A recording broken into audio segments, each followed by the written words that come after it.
amigos televidentes, y bienvenidos una vez más a su programa Diálogos Televisión que hacemos con Alan Tepelalba, director de Radio El Pensamiento. Bueno, en este largo fin de semana, el próximo lunes es un día pues que todos dedicamos a honrar la memoria de nuestros difuntos. Por esa razón ha sido declarado pues un día feriado, un día libre. Y vamos a tener pues todo este largo fin de semana que augura ya la entrada de los 2 meses más, digamos, más fiesteros del año. Bueno, quiero empezar también felicitando a Alan Tepelalba, mi hermano, porque Noticiero El Pensamiento está cumpliendo 46 años, ya nos pusimos de acuerdo, Alan, 46 años de existencia, ¿no? El 1 de noviembre del año 1969 nació en Radio Mundial, pero me gustaría que Alan nos hablara porque 1969, el inicio de esa década fatal, ¿verdad?, que comienza con un terremoto en 1972 y termina con una guerra civil en 1979, realmente fue un año en el que la radiodifusión era la todopoderosa de la comunicación en Nicaragua. Los medios escritos tenían gran influencia, sobre todo la prensa, pero indudablemente nada como la radio. En 1969 nuestro jefe de cámara aquí, Gomito, andaba con una...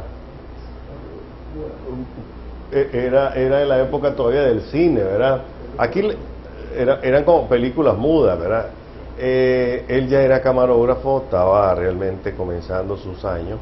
Aquí hay un programa, una entrevista larga que le hicimos, donde él recoge sus memorias de esa época. La vamos a reprogramar en estos días. Pero volviendo, 69 fue un año sumamente importante. Estábamos dejando, digamos, la era de la inocencia en Nicaragua, pasando a esos años 70, que no solo fueron turbulentos en Nicaragua, sino en el mundo, Alan. La época de los Beatles, era la época que estaba naciendo el movimiento hippie en el mundo, la guerra de Vietnam, en fin. Alan, háblanos un poco del inicio del pensamiento. Es interesante todo lo que está planteando, interesantísimo también, pero imposible. Tendrías que dedicar toda la edición de Trinchera a hablar de Noticiero El Pensamiento.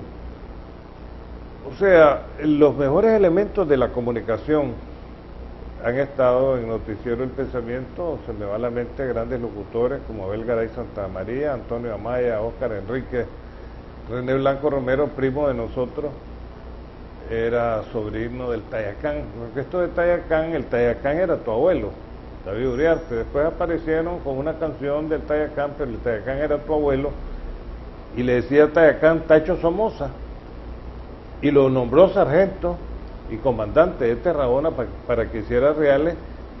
Parece que tu bisabuelo era, o tu abuelo, un mal aliado, se le volteó un alistado y le dejó ir un tiro con Enfield, ¿verdad? Y hasta ahí llegó el sargento David Uriarte, papá de la madre nuestra.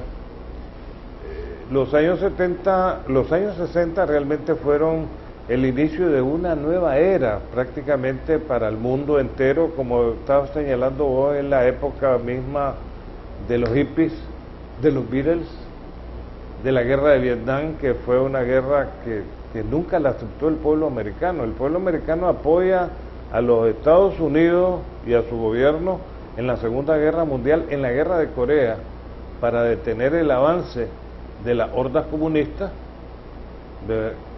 que venían prácticamente destruyendo a su paso. Eran un Atila, y hay un detente que se los hace ahí el ejército de los Estados Unidos.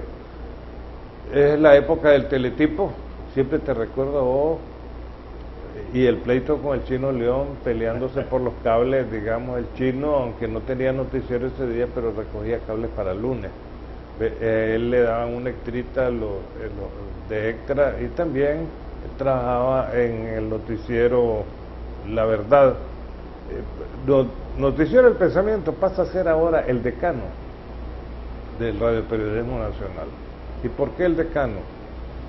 Porque la decanatura la tenía Tapia Molina, el maestro nuestro. Pero en este ir y devenir del tiempo han ido desapareciendo tantos medios. El otro debería ser La Verdad, pero Carranza muere haciendo La Verdad ya en Radio El Pensamiento. Y apareció Noticiero El Pensamiento en el 69 y es el único que se conserva. Hoy ha sido un recuento con Alan David, quienes estamos vivos de esa época. Somos pocos, Javier. Entiendo que el hombre lobo, Manuel de Ríos Rodríguez, está vivo, es cofundador del noticiero, está vos. Ya pasaron a otra vida El Cuervo, Rodolfo López Navarrete, todavía está Mayorga, Alberto Ordóñez, que es fundador del noticiero. Los primeros locutores del noticiero El Pensamiento son Manuel Berrío, René Blanco y Alberto Ordóñez. Ordóñez tiene ya como un año de muerto, más o menos. Después Ordóñez se queda y era el lector de noticias del noticiero El Pensamiento. Ya en la época, digamos, en que nos patrocinaba la Fanisa de Chale Villa, que me decía, no me andes confundiendo con mi hermano Jimmy, me decía siempre, si no te quito el anuncio. Era el de Gallo Villa, ¿verdad? Jimmy. Ahí nos tocó estar sábado y domingo cuando no había noticias en Nicaragua. Siempre me estaba llamando Fabio Gadea que me fuera a la corporación. No queríamos irnos de Radio Mundial porque aunque se estaba extinguiendo la radiodifusión y estaba una incipiente televisión, el futuro era la televisión, pero éramos la radio. Y Radio Mundial constituía en aquel momento la catedral de la radiodifusión en Nicaragua.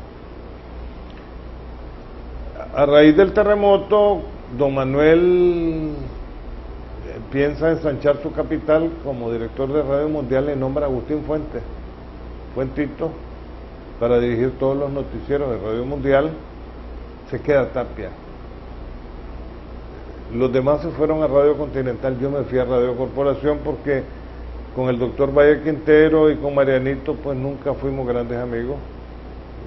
Nos hemos saludado efectivamente, pero hasta ahí con Fabio la cosa fue diferente. Y nos venimos aquí a Bello Horizonte, donde estaba la corporación. Y era en la época aquella en que se decía terremoteado, pero bien alimentado con cereales frescos. Y allí nos fuimos a Belgaray, Luis Méndez, el hombre que canta Miriam, y otro, y empezamos a hacer Noticiero El Pensamiento. ¿Quiénes fundaron? Y vos lo decías en tu artículo, Noticiero El Pensamiento. Gladys y Lilian Núñez Valladares. Lilian fue mi esposa. Ramón Palacios Núñez, que estuvo trabajando o trabaja en la presidencia de la República de Honduras. Ahí las cosas se miran como profesionales, no se miran, digamos, con sesgos políticos para ejercer periodismo en determinado lugar. Estuvimos en Radio Corporación, después se dan algunas desavenencias, después de 10 o 12 años, y nos fuimos a Radio Católica, donde fui el director, y lo hacíamos en cadena con Radio Noticias, siempre juntos nosotros, Javier, ¿verdad? En cadena con Radio Noticias, para compensar que Radio Corporación fue la heredera del público de Radio Mundial cuando Radio Mundial empieza a extinguirse y desaparece la radionovela, que era el fuerte de Radio Mundial. En Radio Corporación tenía programas interesantes como Corporito, por ejemplo, estaba ahí Carlos Mejía Godoy, y tenía mucho aire de folclore Pancho Madrigal, que ha sido su programa insignia de toda la vida, y habían buenos noticieros como el Noticiero Suceso y el Noticiero El Pensamiento, que en la tarde el de mayor audiencia era El Pensamiento, en la mañana era Suceso, ¿verdad? En la radiodifusión el caudal de mayor audiencia es casualmente en la mañana hasta topar al mediodía. Después se da la situación en que nos trasladamos a lo que es hoy Radio El Pensamiento, que era originalmente Radio Paz. Yo le había pedido al presidente Anastasio Somoza de Baile una frecuencia, y me acuerdo que me hizo una pregunta en una entrevista que reprodujo el diario La Prensa, le escribió Chevole Palo, Luis Hernández Bustamante. ¿Vos sos somocista, Alan? Si le digo que sí, le digo, se va a poner a reír, general. Volando entre Chile y Brasil, hablé con Daniel. 1989. Sí, ya para entregar Daniel, 90, ¿no? ¿Verdad? Y le dije, Daniel, no me contesté lo que me dijo Somoza, pero quiero pedirte una frecuencia. Porque aunque aquí han habido directores de Telcor de toda la vida, el que otorga la frecuencia es el presidente se la dio a Fabio, se la dio a don Manuel, en este caso era Daniel ya estaba por entregar. Casualmente hacía remembranza con una buena amiga un día de estos, muy cercana a Daniel, del doctorado honoris causa que le dieron, y le dije, yo solo esperaba yo que sacaran la prensa como hizo con Somoza, que le puso un birrete y un gran titular que sí el graduado.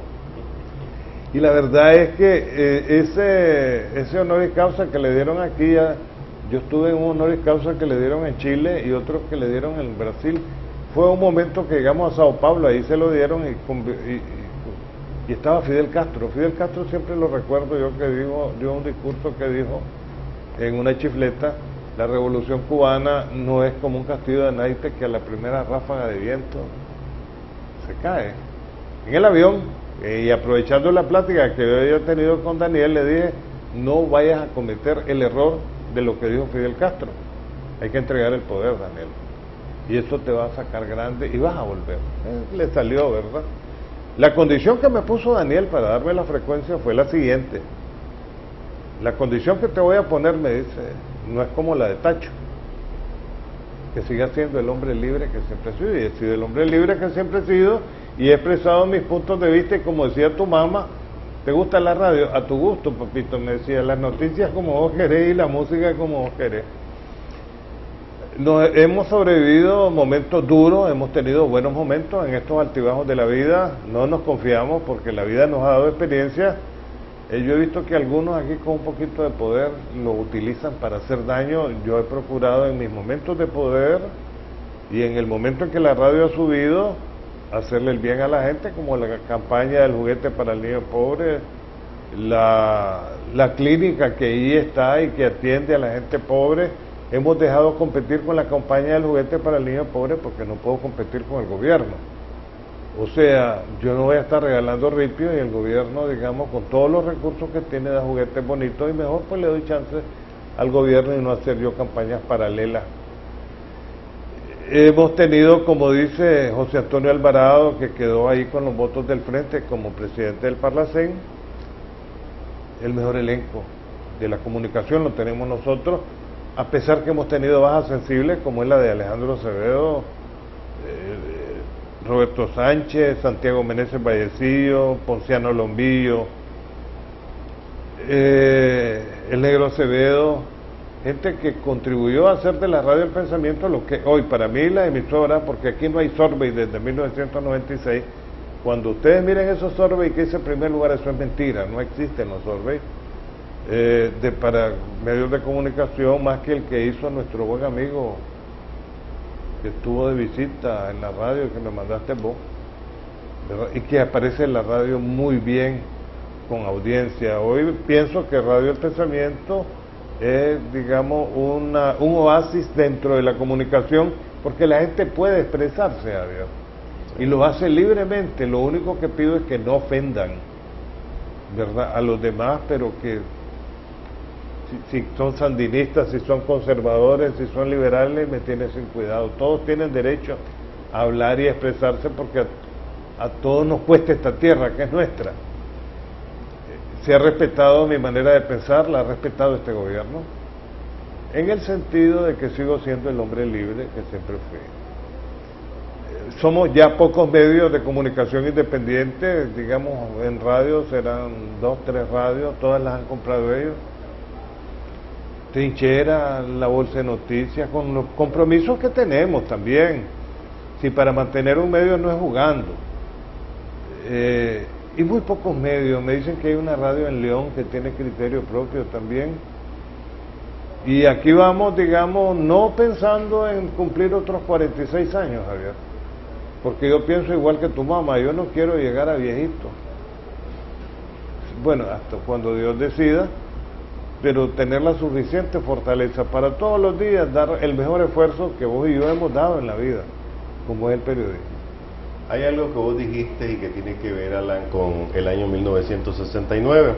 Yo quiero insistir en esa página que se dobló en el 70, Alan, porque el pensamiento, noticiero El Pensamiento, fue el primer radioperiódico en sábado y domingo. Es decir, Managua era todavía una ciudad muy inocente, que se acostaban temprano, que estudiábamos en la mañana y regresábamos en la tarde, salíamos a almorzar. Los empleados del gobierno trabajaban en la mañana, se iban a almorzar a sus casas, regresaban. El perímetro de taxi costaba $1 y era entre el gancho de Caminos y el Estadio Nacional. Era una ciudad en la que vos podías caminar grandes distancias. Anoche hablaba con Alicia y estábamos tratando de investigar un caso en San Sebastián, pero como ahora se ha perdido, es decir, los marines dinamitaron Managua, posteriormente llegó Alegret con su bola de hierro y terminó de votar, luego vinieron otros a votar, hasta que Fidel Moreno también con su bola de hierro terminó votando otro edificio. Entonces ya es bastante difícil saber. Entonces me decía que entre Candelaria y San Sebastián era largo. Mira, le digo, yo me acuerdo que yo hacía a pie esa jornada. Es cierto, hay bastantes cuadras, pero en aquella época eso era un mundo. Hoy en día no. Entonces 69 para mí marca ese antes y después de la ciudad, porque vos lo decías bien, la ciudad capital, la televisión estaba comenzando, ¿verdad? Y no teníamos, ni siquiera había radioperiódicos en fin de semana. O ni pensar que te vas a ir a tu casa un domingo y tu teléfono va a empezar a vibrar con una última hora del New York Times o el diario La Nación de Buenos Aires, y de pronto ves 3, 4 líneas. Si tenés interés entrar, si no tenés interés no. Pero en esa época hacer audiencia un fin de semana no era fácil porque no había costumbre. La gente se dormía a las 9, 10 de la noche, el sábado o el domingo, ¿verdad? Y desinformada. Pero El Pensamiento tuvo 2 golpes en el primer sábado que transmitió y el segundo. Yo creo que es bueno que conté esa anécdota. Sí, no habían noticias fines de semana y habían los radioperiódicos, eran monstruosos, ¿verdad? En las otras emisoras, la X, que estaba Eduardo Romero Gómez, digamos, él le hacía la fuerza, pero no levantaba la X, ¿verdad? Él inaugura el tipo de noticias por teléfono, llamaba del Congreso Nacional. Estaba bloque de noticias del doctor Mariano Valle Quintero, que lo dirigía con sus speaking yuki ya adentro, pero la Mundial monopolizaba. Estaba Fernando Calderón Villanueva también en la Continental en la mañana, pero el Leoncito, el hijo de él, que llegó a general, lo que hacía era copiar los titulares de Extra y los repetía Careleón otra vez en su noticiero 5 minutos después. Pero era el noticiero Extra de Radio Mundial de Manuel Espinosa y Rolando Avendaño, quienes tenían toda la audiencia a esa hora, con el gran entrevistador, para mí el mejor entrevistador en la historia de este país, que es Gustavo Adolfo Quesada Astorga, el hippie. A mediodía estuvo Avances del Mediodía, cuando se retira el Chato Rodríguez, y tenía de locutor ahí a Tapia Molina. Entonces aparece el radioperiódico La Verdad, de Francisco Carranza Chamorro y Joaquín Absalón Pastora. A la 1:30 Tapia Molina, pero antes, a las 7:30 de la mañana, estaba José Ortega Chamorro, que se retira casualmente del periodismo, ¿verdad? Y del arte dramático. Él era el Cristo que ponían siempre en el Estadio Nacional, porque era flaquito, para dedicarse al derecho. A él le había pasado lo mismo de José Archibaldo Arostegui. José Archibaldo, hasta que lo sacaron con una bomba que le pusieron los sandinistas aquí, se fue a España, allá se graduó de médico. Aquí nunca había terminado la carrera de medicina. Las facilidades para los estudios no eran como son ahora. Ahora el que no quiere estudiar es porque no quiere.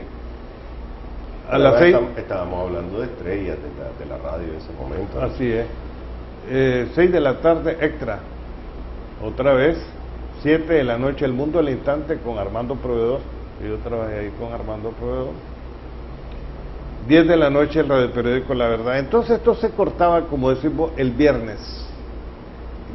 Nicaragua se quedaba sin noticias. No estaba el desarrollo de la comunicación como hay ahora.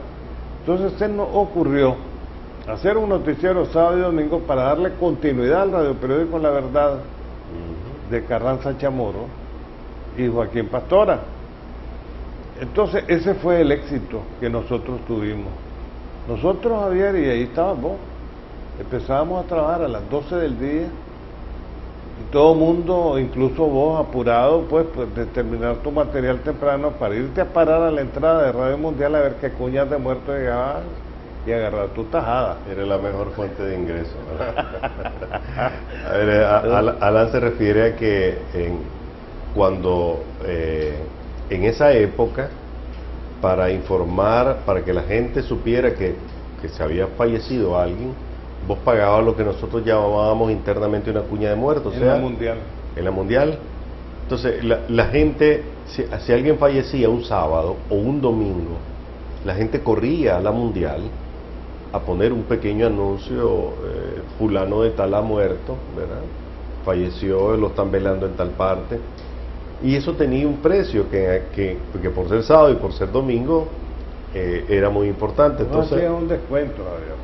Las 5 cuñas de Ciego valen 100 Córdoba. Bueno, pero si pone las 5 cuñas, yo le rebajo el 20%. Bueno, el espíritu judío no era el mío, ¿verdad? A mí me daba cuáles eran las formas de negociar. Porque como vos decís, hacer un radioperiódico no es jugando. Estamos hablando de que un radioperiódico normalmente lo constituía 2 voces y el pensamiento llegó a tener hasta 4 locutores, ¿verdad? Pero básicamente eran 2 locutores y en tu caso 3. Luego tenías que tener por lo menos 2 o 3 periodistas en la redacción. Luego de eso, corresponsales. Roger Alonso fue tu primer corresponsal en Matagalpa. Debías tener además tu aparato administrativo, tu oficina, gastos, ¿no? Porque es una pequeña empresa. Entonces, una entrada de fines de semana como esa era muy apetecible, porque sí, no, la carne asada costaba 1.50 en el Gran Hotel y era buena carne, no, un buen gallo pinto. Yo me iba a comer al Café Guatemala. Ahí, a tomarte el huevo con la cerveza. No, ahí comía. Yo, en esa época estaba muy chaval, no me parece esas cosas. En el Café Guatemala con 1.50 vos cenabas, y cuando digo 1.50 era un montón de comida, con tu fresco o con lo que fueras a tomar. Pero además, si comparás ese 1.50, que era una cena, con los 15 Córdobas que costaba una cuña radial, pues por fallecimiento, ya te imaginas el valor de una cuña. Esto era importante, pero además te la disputabas con la radio. Hoy iba mucho al Rincón Criollo, Javier.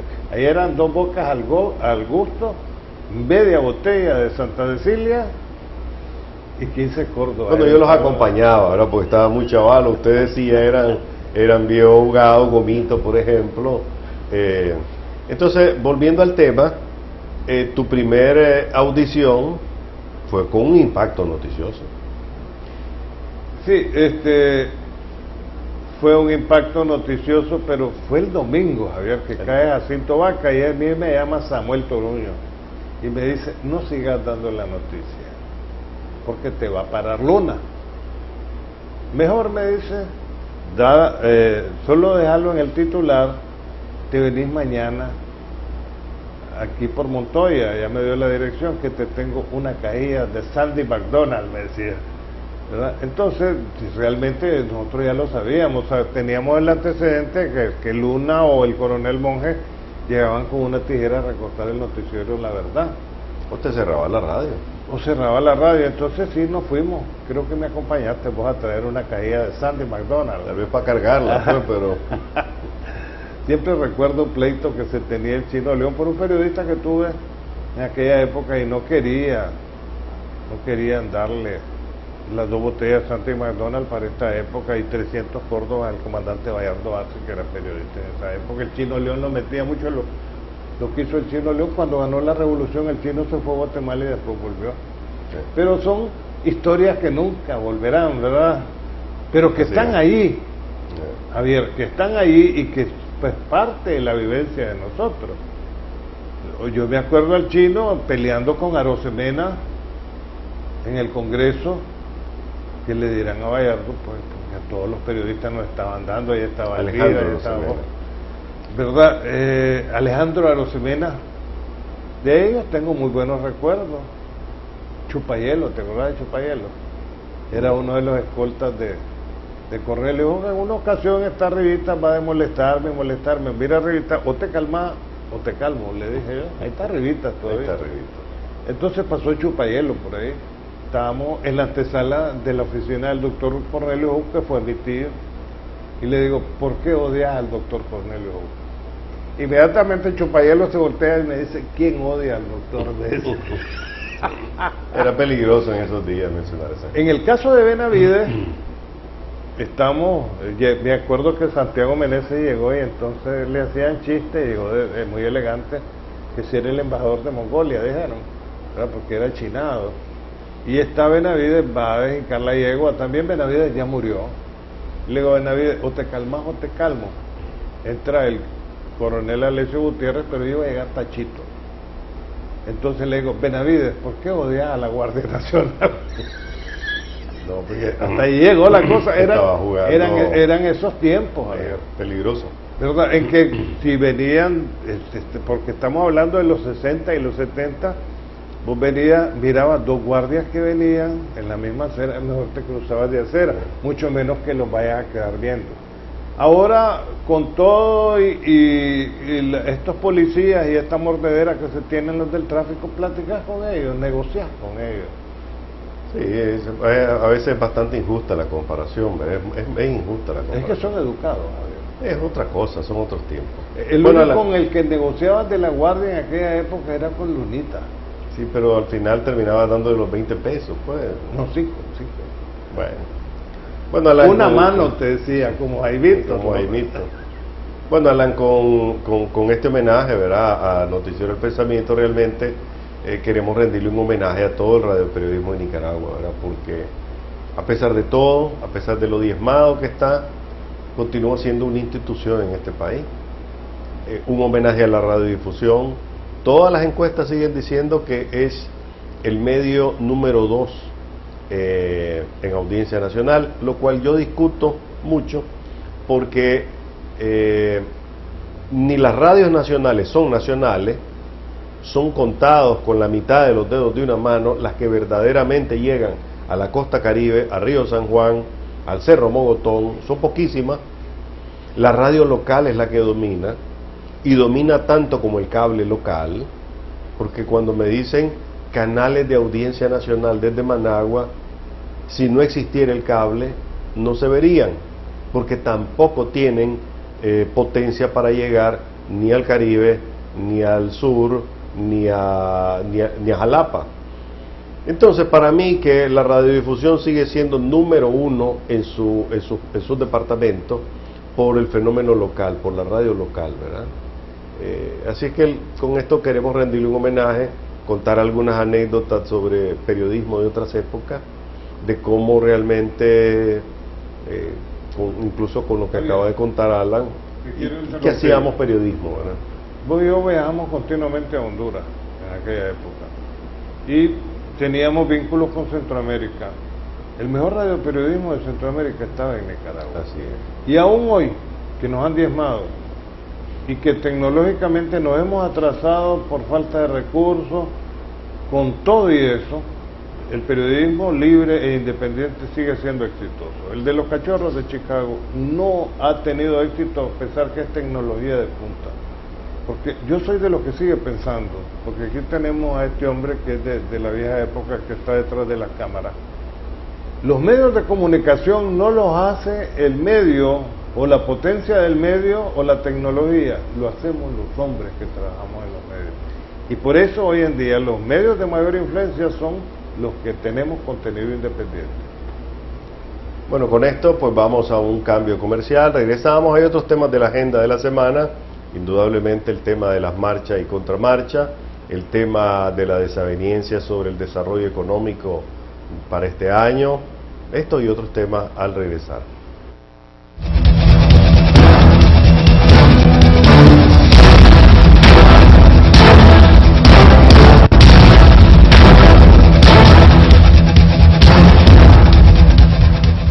Nicaragua es la tierra de los nicas. Nicaragua es la tierra que nos vio nacer, la que nos inspira para ser cada día mejor, a luchar por nuestros sueños, orgullosos de gritar al mundo: yo soy nica. Ser nica es amar a los demás. Ser nica es saber que aunque todos seamos diferentes, lo que nos une es nuestra identidad. Yo soy nica. ¿Y vos? ANF, ayúdanos a construir un futuro mejor.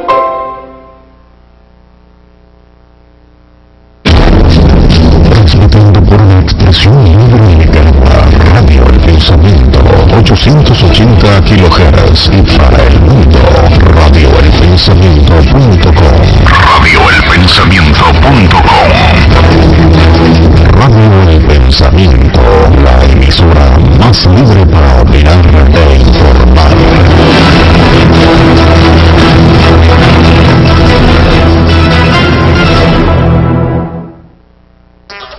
La Calle, el único semanario con circulación a nivel nacional, con deportes, sucesos, farándula, pasatiempos, horóscopo, la modelo de la semana para coleccionar. Todo lo que acontece en el país y en tu barrio. Pedida por 5 pesitos. La Calle.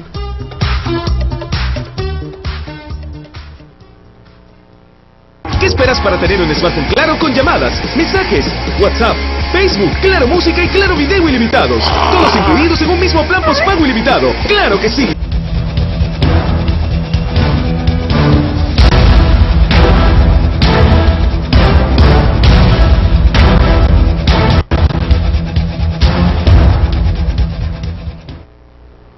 Bueno, continuamos con Diálogos Televisión. Esta semana, no hay duda, la noticia más importante ocurrió el martes, desde mucho antes, desde que se anunció la marcha de los campesinos propietarios de tierra, más bien, en la zona, en la ruta 4, que es la que definió la empresa HKND para hacer el canal interoceánico, si es que va a haber. Se dio a conocer una cifra que anda entre 22.000 y 27.000 de propietarios que van a ser afectados. Desde que se anunció, todos sabíamos que el Frente Sandinista iba a reaccionar. Lo que ocurrió el martes ha llenado desde indignación hasta vergüenza también a nuestra sociedad, que está dividida, que está polarizada en este asunto.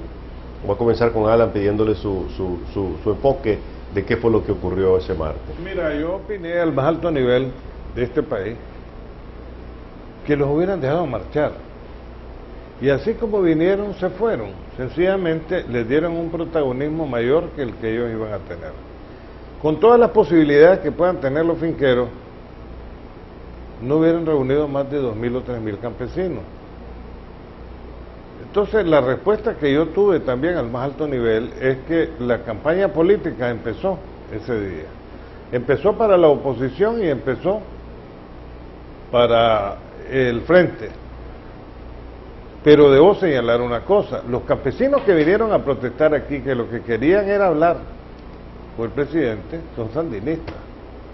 O sea, seguramente, y yo ahí coincido, digamos, con vos, que venía gente del PLIP, gente conservadora, gente del Partido Liberal Constitucionalista, que por cierto, en la montaña, el Partido Liberal Constitucionalista es el partido de los campesinos, el PLI es un partido, digamos, para ciudades, y así se ha proyectado.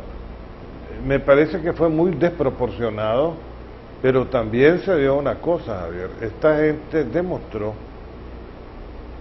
que cuando se organizan, así le pongas todos los antimotines de Nicaragua, se repliegan los antimotines. Y yo pienso de que este es el momento de cambio, Javier. Yo proponía, yo no dudo que Ortega gana las elecciones, nunca lo he dudado, porque no hay oposición y no hay liderazgo en la oposición, pero me parece que es el momento en que Daniel tiene que hacer cambios de un grupo grotesco, de personajes propios de una novela macabra, como es Roberto Rivas y su grupo, y reemplazarlo por gente que sea más confiable, en que la gente confíe. O sea, todos estos años desgastan a cualquier gobierno, aquí hay un desgaste, y les voy a decir por dónde anda el desgaste. El CIN, ese es uno, ¿ah? Entonces, el CIN aparece en el Oriental. Hay una serie de dirigentes corruptos de barrios que lo desvían al mercado y no se lo dan a la gente. Viven haciendo encuestas de las necesidades de CIN, pero no se lo entregan a todos. La alcaldía y las licitaciones que no se hacen ahí. Más una serie de business en donde, si bien es cierto que cíclicamente se está repitiendo la historia de siempre en Nicaragua, hay una falla. Si te vas a comer la gallina del vecino, esconder las plumas. Que es una sabiduría que se las dejó en el pasado Somoza García. No lo están haciendo. Entonces, la gente está viendo, la gente se está dando cuenta de todo.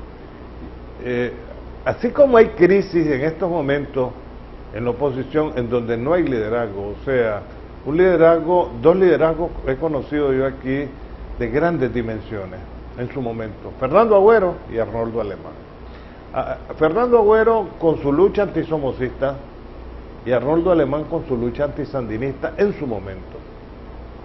En el frente sandinista hay crisis profunda, el liderazgo de Daniel Ortega. O sea, ¿qué pasa si no está Daniel Ortega en el frente sandinista? Y ahí no hay que confundirse.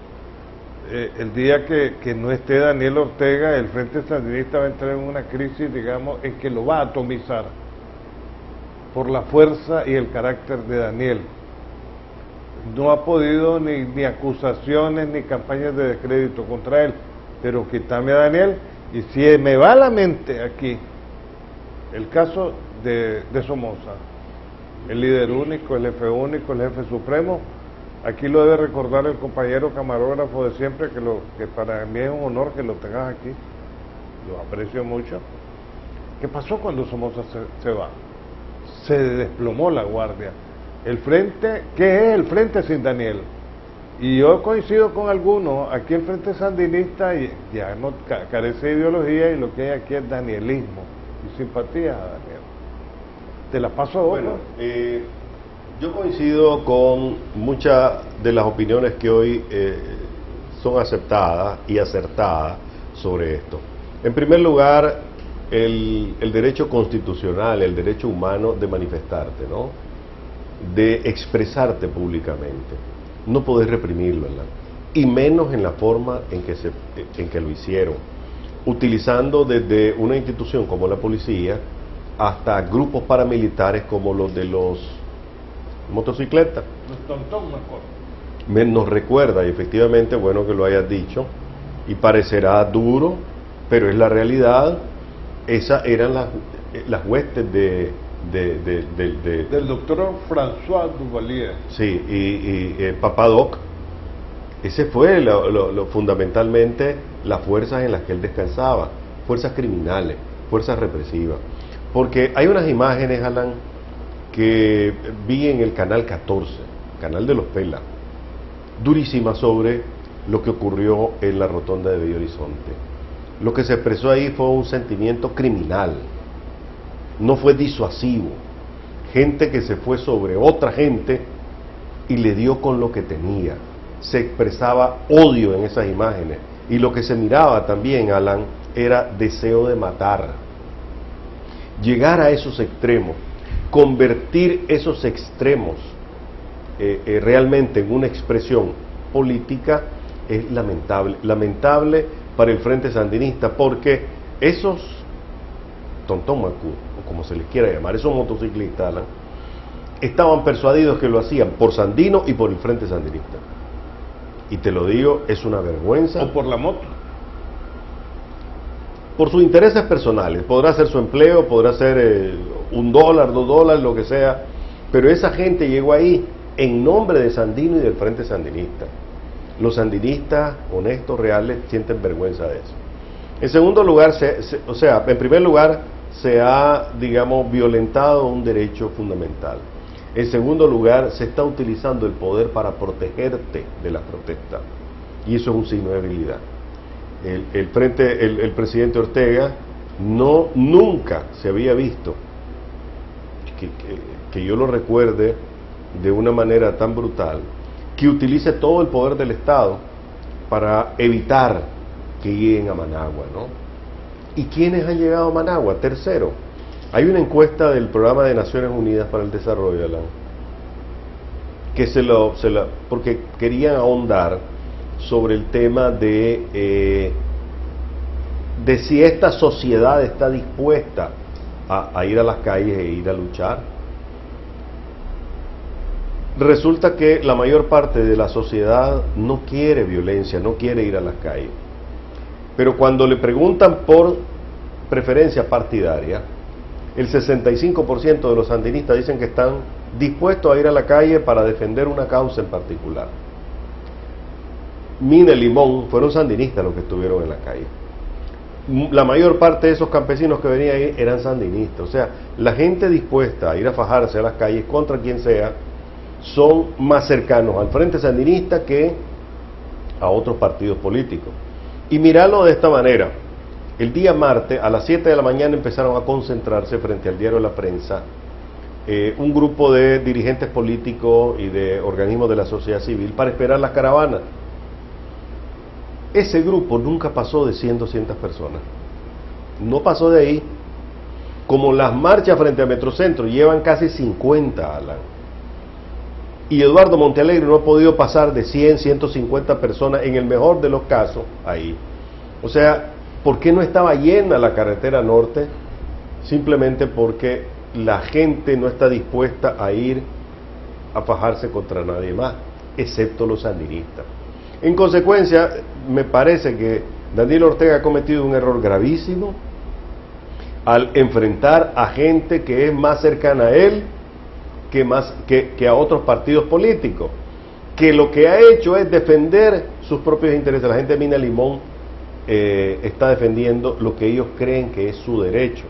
La gente que viene del campo viene a defender su derecho, su tierra. Vi el testimonio de un campesino, porque también es lamentable que en los pocos medios que le quedan a la oposición, los que vimos fue a Eduardo Montealegre, a Dora María Telles, a Vilma Núñez de Escorcia, vimos a los diputados del MRS, a los diputados del PLI, a la sociedad civil, a Violeta Granera, pero no vimos poco a los campesinos, que eran los verdaderos protagonistas de la fiesta. Pero bueno, un campesino decía ahí que él venía desde Puerto Príncipe.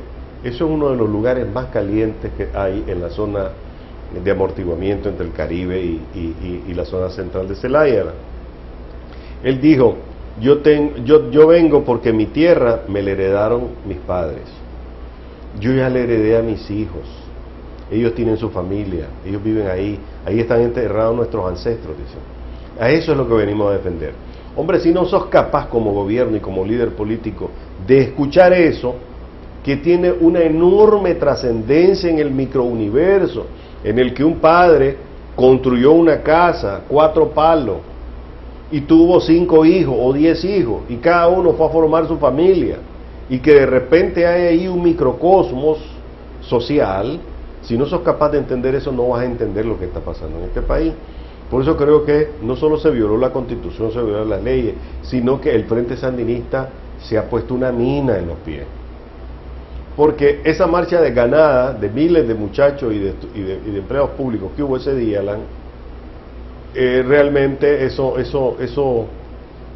no refleja necesariamente un sentimiento nacional de respaldo al frente. Si no pudo escuchar a los campesinos, no va a escuchar a nadie más, Alan. Porque más genuino, más natural que un campesino que está amarrado a la tierra, vinculado a la tierra, no vas a hallar. Aquí nosotros somos capaces de vender nuestra casa hoy si se nos aparece una oportunidad de mejorar. La vendemos, nos desprendemos de ella, el campesino desprenderse de su parcela. Eso es más complicado, ¿no? Mira, a mí me parece, digamos, que este es un momento de dar cambios. Por eso he planteado el caso del Consejo Supremo Electoral.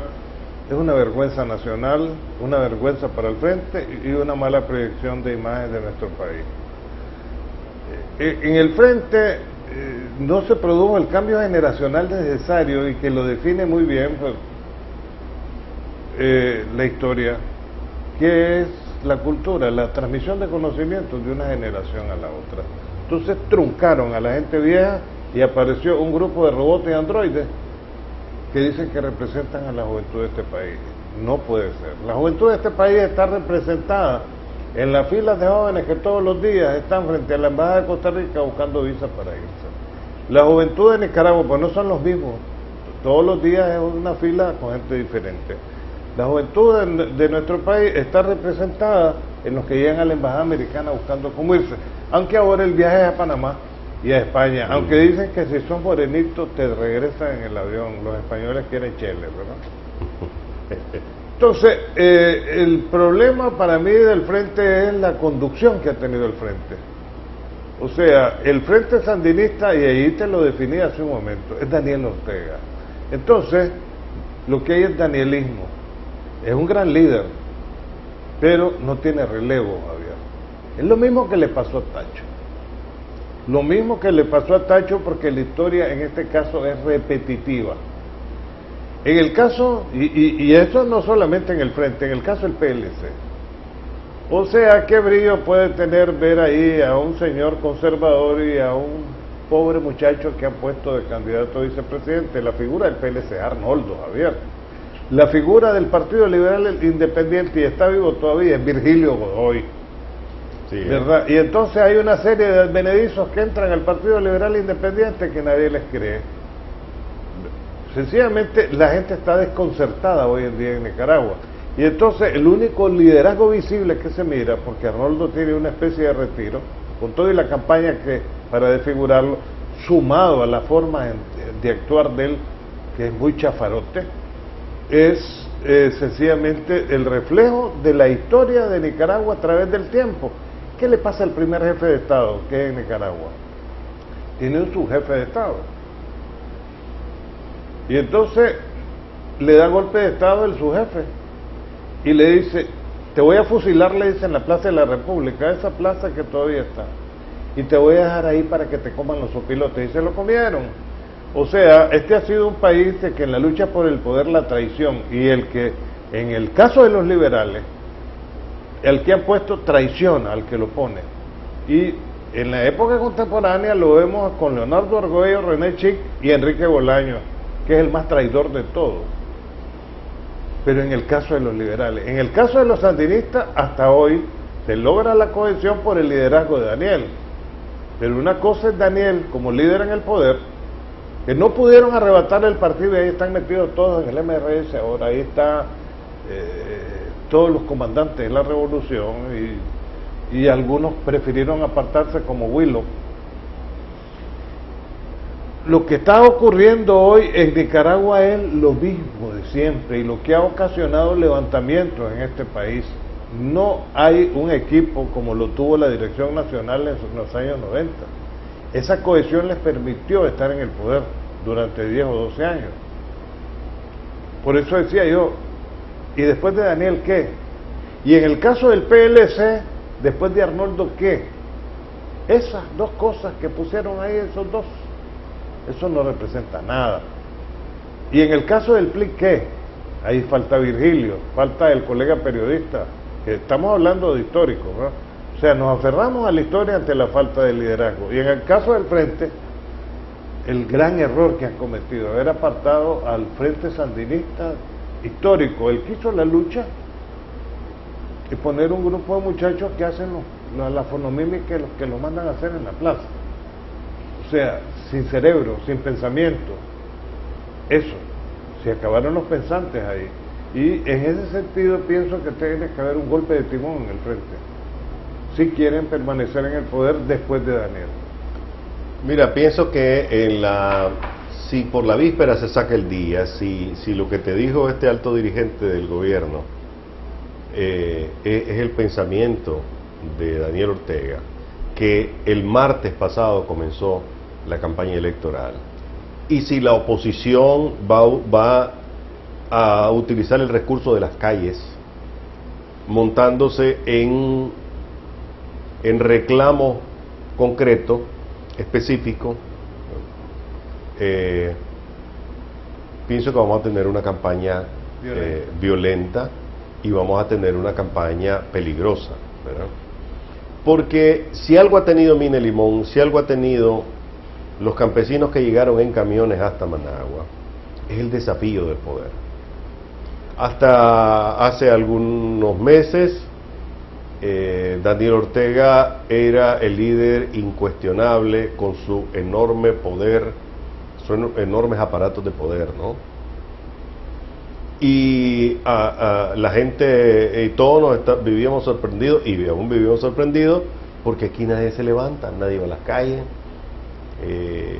las encuestas se enredan, y la gente de CISGALO dice: ya no sabemos si es que la sociedad nicaragüense está pasando por un problema mental, así lo describió el de CISGALO, o si es el huehuense, no lo sabemos. Es que las encuestas son en Managua.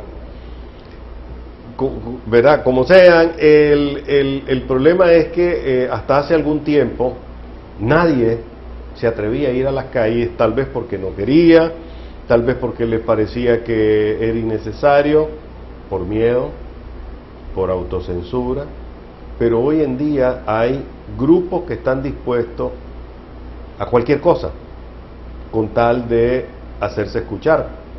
Mina Limón, en vez de escucharlo, lo reprimieron, independientemente de si tenían razón o no. Los campesinos lo reprimieron, y no era una represión necesariamente al tema del al procanal o anticanal, era porque el MRS está involucrado en los dos lugares. Sigo insistiendo, la crisis del sandinismo está metiendo en crisis al país. Daniel Ortega no puede con su disidencia, y cada vez que su disidencia sale y le plantea el desafío en las calles, Daniel Ortega saca su músculo y aplasta. Esa es una crisis dentro del sandinismo que no debería estar sufriendo la sociedad, ¿verdad? Otra cosa son los opositores. Si vos te fijas, aquí hay dos propuestas que están muy claras. Una, electoral. El PLC ya tiene sus candidatos. Eduardo Montealegre no lo ha dicho, pero cuando el MRS se incorporó ya oficialmente al PLI, el mensaje que todos captamos fue que vamos a las elecciones, porque el MRS no quería quedarse fuera y se montó en el vagón de lujo, porque ahora le está proponiendo a Eduardo Montealegre sus candidatos para presidencia, como Fabio Badea, como Víctor Hugo Tinoco, el feo, y Edmundo Jarquín, ¿verdad? O sea, se montó en el vagón de lujo, no en el último, y ellos lo sabían, pero muñequearon, asustaron a Eduardo Montealegre de que si no, pues se salían y desprestigiaban las elecciones y lo hacían quedar como un zancudo. Eduardo Montealegre cedió como siempre cede, y sencillamente hoy el que tiene las riendas de esa alianza es el MRS, y al desafiar a Daniel Ortega consigue su propósito, que es mostrarle a la ciudadanía de que sí es posible desafiar el poder y que Daniel Ortega no es intocable, que es tocable. Bueno, volvimos al mismo sandinismo. A ver, ¿a dónde están replegados o refugiados ahora los comandantes de la revolución como Tirado López, Luis Carrión, etcétera, en el MRS? O sea, es la lucha de los mismos sandinistas, de los históricos. Esa gente que vino, los campesinos, son sandinistas también, Javier. Muchos de O sea, son los que están dispuestos y han sido gente que tiene la lucha en la cabeza. ¿Quién es el MRS? ¿Cuál es la fortaleza de la oposición que hay aquí? Es el sandinismo mismo. Porque el MRS, eso es, son sandinistas. Y por eso se llama Movimiento Renovador Sandinista. Sí, y posiblemente, como me decía un amigo, posiblemente esta historia va a terminar cuando Daniel Ortega reconozca que su adversario es el MRS y se siente a negociar con él. Porque entre sandinistas resolvería dos problemas: a su disidencia, como ya intentaron hacerlo en el 2001 cuando el MRS se sumó a la convergencia, como hoy se pliega a la coalición nacional del PLI. Es que ellos quisieron volver al frente y les dijo Daniel no. Que les dijo que no, váyase a seguirle. Sí.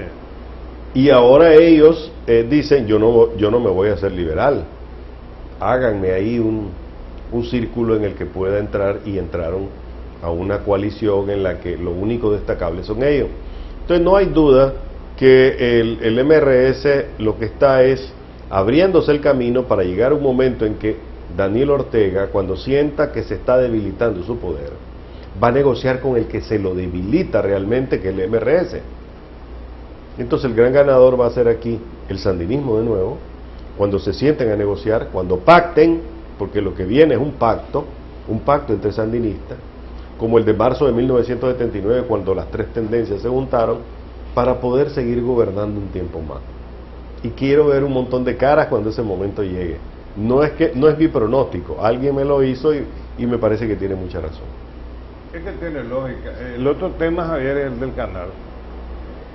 Yo he venido sosteniendo, por ejemplo, es que este es un gran bluff. Y poco me refiero a eso porque, sin ser ingeniero, la lógica de la vida así me lo dice.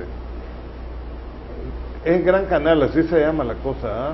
Y entonces van a pasar los barcos más grandes del mundo, los que no pueden pasar por Panamá, ¿ah? Y los puertos de aguas profundas, no pueden hacer la zanja sin los puertos de aguas profundas. Tienen que dinamitar el lago de Granada, porque la cuenca se atacaría en los barcos. Entonces, los puertos de aguas profundas son en ambos lados, en el Atlántico y en el Pacífico. La cuenca del lago tiene que bajarla, con el peligro que se les vaya el lago para adentro y desaparezca, como ha pasado en Rusia y en otros países en que los lagos han desaparecido cuando la cuenca se fractura. El piloto de la avioneta se cayó y andaba haciendo el estudio casualmente del lago. Me parece mucho esto a lo de Alegret, ¿verdad? Y los otros dos vietnamitas. O sea, me parece que nos estamos ahogando en una lágrima, en un vaso de agua. Aquí no está nada definido, Javier. Y si vos te fijas, el mismo presidente en sus intervenciones habla muy poco del canal. Fuera del evento de este chino que ya no volvió a aparecerse y que está quebrado porque se le cayeron en la bolsa china y en la bolsa de Nueva York sus acciones. Pero el mismo presidente no ha hablado de eso. Me parece que hay mucha pompa de jabón en el aire que se está reventando. Bueno, Alan, con ese pensamiento final, pues concluimos nuestro programa. Reitero mi saludo a mi hermano por el 46 aniversario del Noticiero El Pensamiento, del Noticiero y Radio El Pensamiento. Eso es recíproco, Javier. Vos pensaste ahí. Así es, fue mi escuela, ¿verdad? Así es. Fue mi escuela. Con 60 Córdoba a la quincena. Un capitalazo, ¿verdad? Pero bueno... con la protesta de tu mamá, ¿por qué le pagaste tampoco al muchacho? Así es, bueno, ya me mandó ahí también. Bueno, gracias a todos ustedes y los esperamos la próxima semana.